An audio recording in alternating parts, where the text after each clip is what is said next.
Hi guys, I'm Jeremy. I'm Zach. And you're watching Inside the Haunt Industry.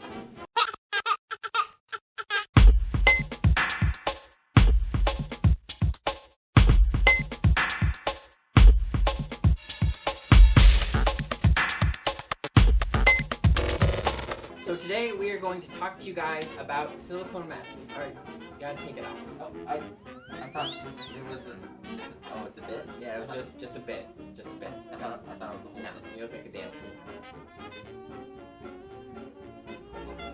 We all the way home. No. Boo. Today we are going to talk to you guys about silicone masks, but more specifically kind of how things have become more accessible to the everyman and the home hunter.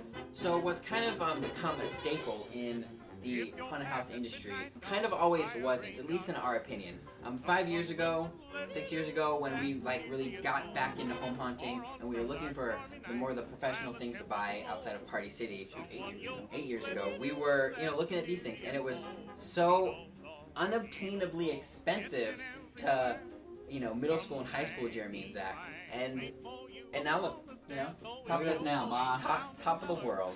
So we see this as a growing trend because, like Jeremy was saying, when we first started going to Trans World, maybe one or two vendors, the big guys selling masks. You go now, it's there's at least 10, 15 selling some type of silicone mask, silicone product. Silicone in general has kind of just become a bigger thing in the haunt world. Body parts, they had there was remember that little fetus baby at last year at Trans World? It's turning into quite the thing. Home hunters are starting to make stuff out of silicone. It's turning to a very big and very helpful commodity in the haunt world. And since you can find more than a couple vendors at Trans World that make silicone masks, the price points are a lot different.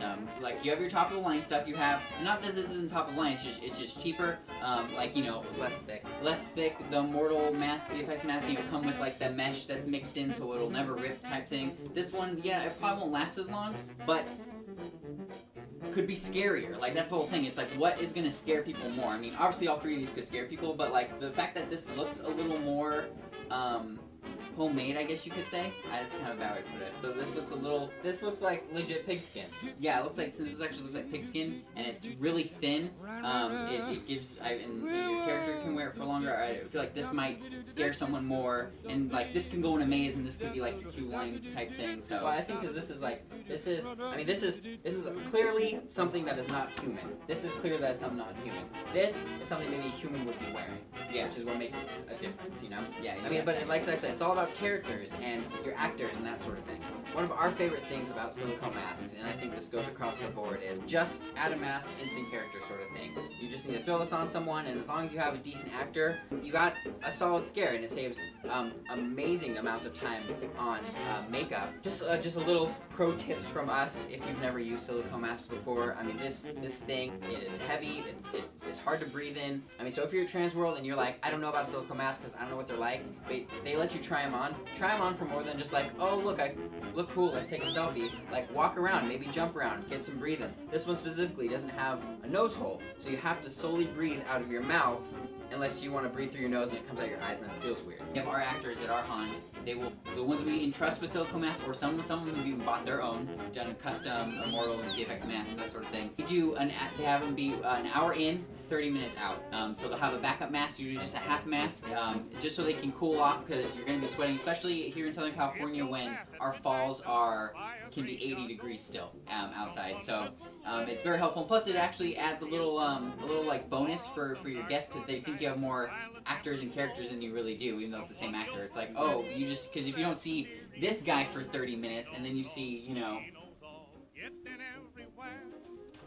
this mask for 30 minutes, I know it's not a mask, but bear with me. A mask for 30 minutes, it's two different characters. They don't really know it's the same person. So yeah, I just really love, and this is kind of just a little jumping off point for this point. We went to a lot of home haunts this last year, and we have been out of kind of the home hunt game for a while because we went pro, and it's just some of the home haunts we were going to are kicking the ass of some of the pro haunts in California, and so that's just something I love, that it's turned into, you don't need a building or permits or necessarily a marketing budget. It's thousands and millions of people coming to your attraction it can just be good in your garage if you have the time, and that's what I love, and that's what, like, you know, like we got these, and they last forever. I mean, so when we wind up probably doing a home hunt again in our future, or, you know, go forward, it's like we're still gonna have these, and it just, yeah, it's super, super exciting.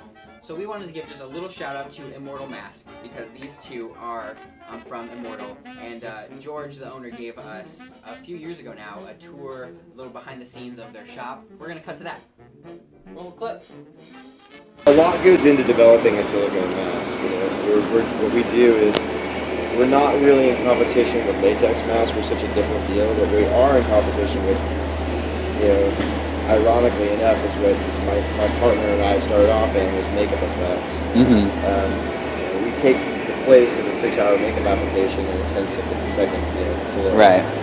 So, and that's what our appeal is to most of our clients, especially the large clients. I mean, single collectors, they just want a cool mask.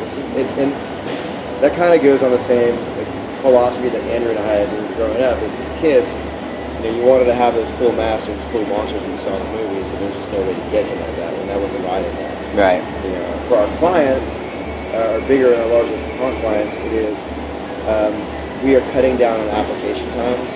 We're cutting down on expensive makeup artists. We're cutting down on having an actor in a chair. If you lose an actor in the middle of the night, someone's sick, let's go home to that, you don't lose the character. Mm-hmm. Take the mask off, you spray it down with some 99% alcohol, you kill every germ that could possibly get in it, you stick it on another guy and send them off on their way. Yeah. You know, and they're reusable year after year. You know, of course, they're durable, and our masks are more durable than the other company's masks, but take care of them. That was a good clip. Really good clip. Thanks for rolling it. So, tell us what you guys think about silicone masks down below in the comments. Do you like them? Do you hate them? Does your aunt use them? Favorite vendors? Let's share vendors. Maybe you guys know one that we don't. We know, vice versa. Let's talk about it in the comments down below. So, signing off for Inside the Haunt Industry, I'm Jeromy. I'm Zach. We're the Bloodshed Brothers. And as we say in our neck of the woods, stay scurry. I want to be scary. I just want to be scary.